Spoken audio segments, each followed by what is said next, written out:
Hello friends, bread சில்லிக்கு சின்ன சின்ன துண்டுகளாக பிரெட் ஸ்லைசஸை கட் பண்ணிக்கிறேன். ஓரங்களை ரிமூவ் பண்ண தேவையில்லை. ஒரு கடாயில் 2 டேபிள் ஸ்பூன் நெய் சேர்த்துக்கிறேன்.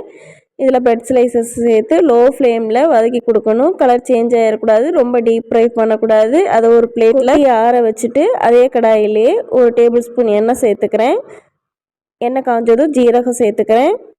ஜீரகம் நல்லா பொரிஞ்சு வந்ததும் வெங்காயம் சேர்த்துக்கிறேன். பெரிய வெங்காயம் சின்ன சின்னதாக சாப் பண்ணிவிட்டு சேர்த்துக்கிறேன். அது கூடவே கேரட் துருவி சேர்த்துக்கிறேன். பீன்ஸ் சின்ன சின்னதாக கட் பண்ணி சேர்த்துக்கிறேன். கேரட்டும் பீன்ஸும் ஆப்ஷனல் தான். 2 தக்காளி கட் பண்ணி சேர்த்து தேவையான அளவுக்கு உப்பு சேர்த்து காஷ்மீரி மிளகாய் தூள் சேர்த்துக்கிறேன். அதில் தான் கலர் கொடுக்கும்.